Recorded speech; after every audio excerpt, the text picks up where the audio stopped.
Donc bonjour Evelyne Adam, c'est toi qui es à l'origine de ce nouveau concept d'habitation là dans lequel on est actuellement. Et du coup, donc tu as appelé ce mode d'habitation les carters. Ça fait maintenant 20 ans que tu t'es lancé dans ce projet, dans ce nouveau mode de vie, mode d'habitation. Donc, moi ce qui m'intéresse de savoir, c'est quel a été le déclic, quel événement, quelle prise de conscience t'a amené à emprunter ce nouveau chemin de vie à la place du métro, boulot, dodo, de monsieur, madame, tout le monde. Alors, comment commencer? Il y a 25 ans, j'ai fait déjà une maison en chanvre et chaud, en comprenant que tout le monde courait un peu trop, et donc j'ai choisi la richesse temps comme richesse de base.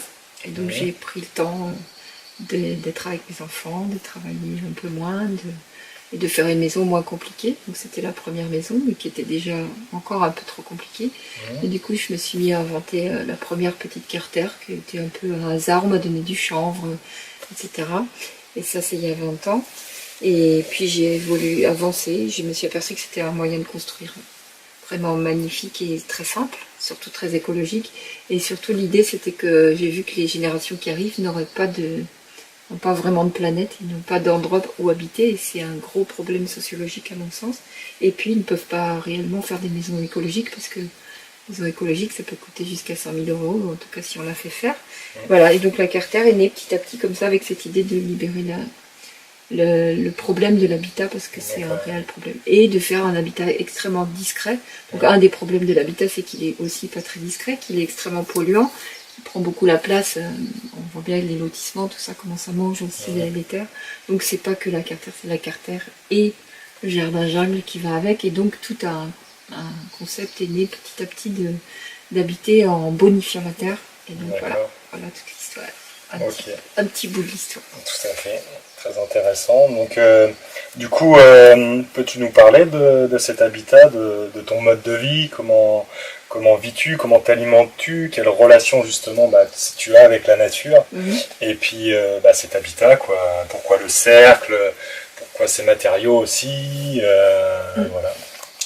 Alors, je prends la dernière. Pourquoi les matériaux? C'est que du chanvre, c'est de chanvre en filasse, donc il n'a pas besoin d'être coupé, d'inventer des machines, etc. L'idée, c'est de donner le moins de travail possible aux autres, donc et puis de demander le moins d'énergie possible à la planète. Voilà. Ouais. Mais d'être dans un habitat abondant, chaud, confortable, tout ça. C'est vrai qu'on se sent bien. Voilà, donc ça c'est l'idée de base. Donc pour faire du chanvre, il faut 1 an, pour faire du bois, il faut 20 ans. Donc voilà, c'était le challenge. Donc là, il y a 0 bois, 0 structure, 0 armature. Donc il n'y a pas énormément d'énergie demandée à la terre, puisqu'on demande que du chanvre qui donne. Et donc pour faire tout ça, il y a 1 round de chanvre, c'est-à-dire très peu. Et un round de chanvre, ça coûte entre 50 et 100 €. Il y a le budget aussi. Donc au niveau budget, voilà. Et donc voilà, donc ça c'était le principal. Ta question c'était. Après, qu'est-ce qu'il y a d'autre? Là, on a parlé un peu de l'habitat. Quelle relation tu as avec cet habitat? Le cercle, est-ce que ça te rend... Tu penses que c'est quelque chose d'intéressant pour l'être humain? Est-ce que c'est vivre dans on se sent bien? Je pense que la nature fait rien de carré, et puis nous, on fait des maisons carrées. Donc, pourquoi pas, ça peut être chouette, les maisons carrées, mais le rond, ça apporte vraiment un confort visuel, sûrement. Un confort thermique, parce que tu as ça... Ah ouais, thermique aussi? Oui, parce que tu chauffes que ça, et pas tout ça. Donc il y a énormément de morceaux de chaleur que tu n'as pas besoin de faire par rapport au carré. Voilà, tu veux dire la surface dans laquelle on évolue. Voilà, sur les mêmes surfaces, tu chaufferas moins puisqu'il y a tout ça de moins. Ouais, d'accord, ok. Voilà. Quoi d'autre? Du coup, au point de vue énergétique, est-ce que ça joue c'est aussi vivre avec la Terre. Donc moi, j'ai pas fait de fondation et je vis directement avec la planète Terre.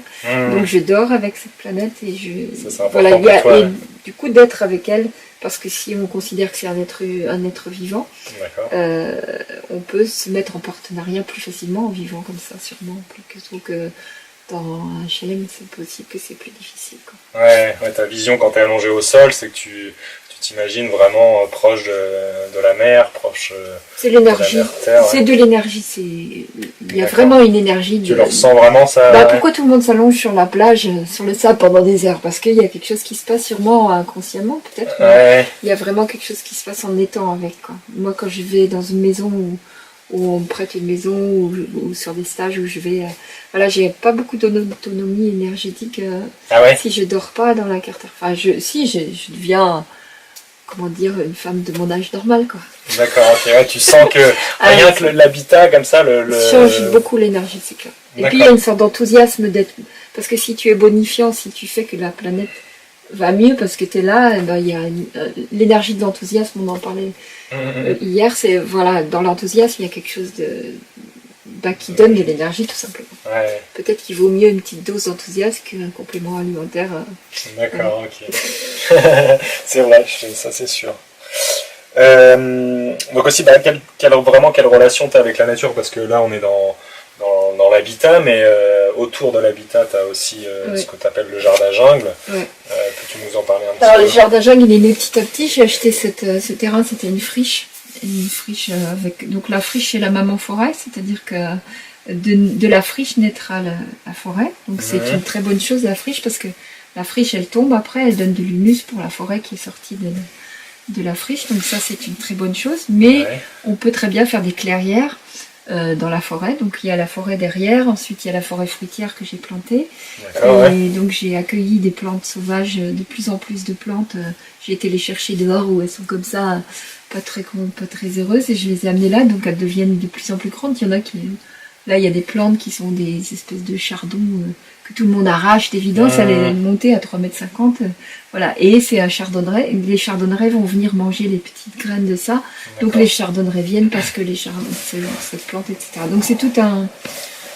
C'est-à-dire se mettre soi-même dans la chaîne alimentaire, dans la chaîne, qui fait que en fait, les animaux sont tous faits pour bonifier. Et pourquoi pas nous? Ouais, qu'on fasse partie de l'économie circulaire, on va dire. Qu'on fasse pas de déchets. C'est pas de déchets. Les déchets sont toujours, on peut en faire quelque chose. Des déchets négatifs, voilà, c'est juste. Comme la forêt qui fait pas de déchets, quoi. Nous, dans les villes, on ramasse les feuilles, mais voilà. Et puis on va les brûler. Voilà. Donc c'est aussi rendre le compost, donc le jardin jungle, c'est rendre. Donc j'ai apporté beaucoup de feuilles, d'herbes, de plantes, et de l'écorce, etc. C'est là où je cultive particulièrement. Et donc les jardiniers de l'ombre, parce que j'appelle les jardiniers de l'ombre, c'est tous les petits insectes, cloportes, colamboles, scolopendres, tout ce qu'on a oublié de dire aux enfants, comme des animaux très importants, qui mangent tout ça et qui font du compost. Donc on gagne de l'humus de plus en plus. Du coup, les plantes deviennent de plus en plus grandes. Plus elles sont grandes, plus elles font de l'humus. Et ça y est, la machine est relancée. Voilà, c'est une histoire de jungle qui revient. Et la jungle en Europe, elle existait sûrement. Et on pense que c'est juste pour les pays ailleurs. Et on avait une jungle, mais on l'a oubliée depuis des millénaires. Et la jungle avec l'humain est encore plus fertile parce qu'on y apporte, de greffer les arbres, de rendre les aubépines en poiriers, etc. Ça peut être super enthousiasmant toujours. Bien vu, bien dit. Et puis après, ton alimentation, alors est-ce que tu aimerais nous en parler un peu? Comment tu t'alimentes? Je mange beaucoup les plantes sauvages, du coup, celles que j'ai accueillies. Je plante aussi beaucoup d'aromates, etc. Je mange beaucoup de plantes. Je mange très peu, on peut dire. Je cherche pas à manger peu, je mange peu.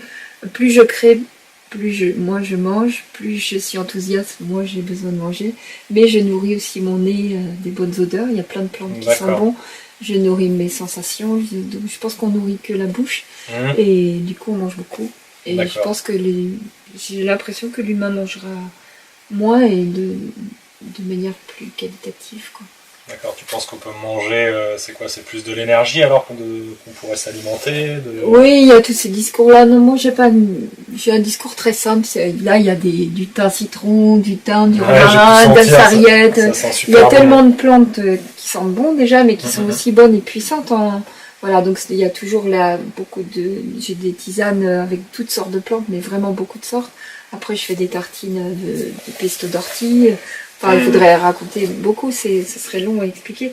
Mais c'est juste, je mange ce qui est autour, mais je vais aussi à la coop bio acheter des bonnes choses aussi. Parce que c'est pas du tout l'idée d'être en autonomie, ni en...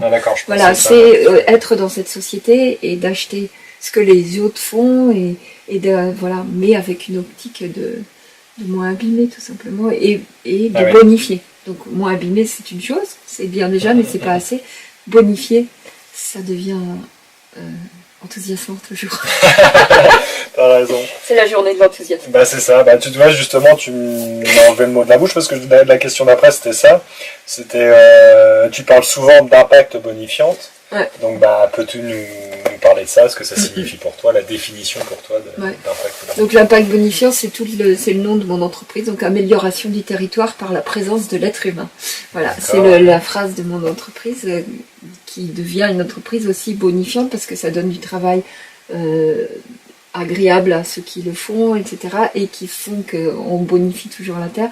Donc l'impact bonifiant, c'est aussi s'occuper de son terrain, de sa clairière, où on plante les fruitiers. Donc il y a trop de fruitiers, donc il y a trop de fruits, donc les animaux reviennent aussi. J'ai fait des carters pour les souris, pour les oiseaux, etc. Voilà, donc pour les ruches aussi, il y a plein d'habitats aussi pour les animaux. Donc les animaux vont mieux, donc les plantes vont mieux, et tout le monde va mieux, etc. C'est tout un écosystème. C'est tout un, voilà. Et surtout recréer l'humus. Si on recrée la couche d'humus, si on apporte à manger, si on a une terre désertifiée, il suffit d'amener les feuilles que les autres vont jeter, les gazons des voisins, l'herbe du bord des routes, les écorces d'arbres. Vous mettez tout ça en grande quantité. Et voilà. Et c'est bonifiant aussi parce que ça me donne moins de travail. J'ai pas de désherbage à faire. Il y a plus. La terre est assez riche pour faire que des plantes et plus de l'herbe. On pense que l'herbe c'est logique. Donc si tu as de l'herbe, c'est que la terre est perturbée et donc elle fait d'abord de l'herbe. Mais quand elle a fini de faire de l'herbe, elle fait des plantes. Donc ici, tu as vu, il n'y a pas d'herbe. Et il n'y a plus que des plantes plus riches aussi.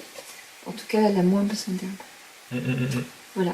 Ah, donc il n'y a pas besoin du système, on va dire, retourner la terre et tout. Surtout pas retourner parce qu'on tue les jardiniers de l'ombre. Donc moi j'ai des milliards de jardiniers de l'ombre dans mon jardin. Si je retournais, ça serait vraiment... C'était un champ de carottes ici. Sinistré sûrement avec que du sable. Normalement rien devait pousser. Et maintenant il y a tous les fruits, toutes les plantes. Voilà. Et tout l'humus surtout. Et de plus en plus de cloportes. Ah ouais, ça t'aime bien. Ça... Ah, c'est génial, hein. Bah, c'est sûr que ça ramène de la vie. Hein. On voit que ton jardin est vraiment... tout vert, il y a vraiment plein de plantations. Bah celui-là il est très récent, il y avait la friche jusque-là, c'est que de cette année. Mais tu as fait un aquarium donc. Oui, il y a des petits bassins d'eau partout, dans chaque bassin il y a des grenouilles. Donc les batraciens disparaissent beaucoup, il y a 80% des batraciens qui ont disparu depuis 81, je crois que c'est les chiffres du WWF. Là. Donc faire des tout petits bassins, faire un grand bassin c'est compliqué, mais faire plein de petits bassins, avec des cuvettes, n'importe, on enfonce en terre et hop il y a une grenouille qui vient habiter. Et la grenouille, elle mangera les insectes en trop, etc. C'est tout. Recréer l'équilibre. Donc plus il y a de variété, plus il y a d'équilibre. C'est la monoculture on en rira sûrement, j'espère, dans 100 ans. Parce que... J'espère ou aussi. ou avant peut-être. C'est sûr. Bah, j'espère. Hein. Donc moi du coup j'ai participé aussi au stage Carter avec toi et il y a aussi un mot qui revient, là on a parlé d'impact bonifiante, donc ça revient assez régulièrement chez toi, et il y a aussi tu utilises aussi souvent ce que tu appelles le spot de vie. Le spot de vie. Donc qu'est-ce que c'est pour toi, qu'est-ce que ça signifie? Qu'est-ce qu'un spot de vie? Alors, qu'est-ce qu'un spot de vie? Ouais, du coup j'invente des mots parce que comme c'est des concepts nouveaux, il n'y a pas trop de mots pour ça. Le spot de vie, ici on a fait une école pendant 5 ans. Et donc on avait estimé que chaque humain qui arrive sur cette terre a probablement une passion, un truc qu'il adore. En tout cas, tout le monde a une chose qu'il préfère faire ou étudier ou comprendre ou faire évoluer. Voilà. Le spot de vie, c'est ça. C'est comme si chacun avait quelque chose qui l'intéresse plus, qui allume justement son enthousiasme. Spot de vie, enthousiasme, voilà. Ça y est, voilà. Et du coup, ces deux choses vont ensemble parce que le spot de vie, parce que tu adores le faire, tu vas le faire tout le temps.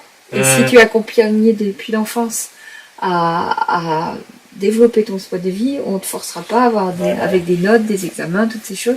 Et pour moi, c'est vraiment un gros changement, c'est-à-dire dans les temps futurs, c'est des tas de gens ont leur spot de vie, ils vont tous avoir envie de partager, ils vont allumer et puis tous les spots de vie ressemblants vont pouvoir s'assembler aussi. Et je vais jusqu'à plus loin, si des gens ont un spot de vie... ils font toujours plus, et donc qu'est-ce qu'ils vont faire avec le plus? Ils vont le donner, et on peut changer complètement un certain système d'échange qui est actuellement qu'avec l'argent, qui peut devenir...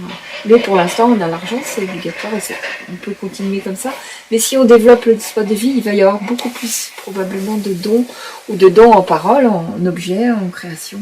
Et le spot de vie, c'est aussi quelque chose où on fait évoluer le sujet. C'est-à-dire, moi, j'avais spot de vie sculpture et architecture. J'allais tout le temps dans les musées voir la sculpture, je ne peux pas m'empêcher, j'adore la sculpture. Et l'architecture, j'ai toujours consulté les livres, tout ce que je trouvais sur l'architecture, et je les ai mis ensemble et c'est devenu les Carter. Donc c'est la sculpture architecture. Voilà, donc ça c'est un spot de vie qui a fait des inventions. Je pense que le spot de vie est là pour... donc un enfant qui va se mettre à inventer avec son spot de vie, il faut qu'on le soutienne. Et qu'on les accompagne dans ça. Et l'école oublie un petit peu ça, pas qu'un petit peu de ça. Les blocs complètement, développement. Non, si tu es dans un spot de vie qui correspond à l'école, peut-être que ça va le faire, mais il y a tellement de spots de vie possibles que... Ouais, d'accord. En très gros, on peut expliquer mieux ça, mais c'est un concept intéressant. Bien sûr, oui. Donc après, pour finir, toi, comment imagines-tu, quel chemin aimerais-tu qu'emprunte l'humanité, en fait, quelle voie aimerais-tu que le monde emprunte?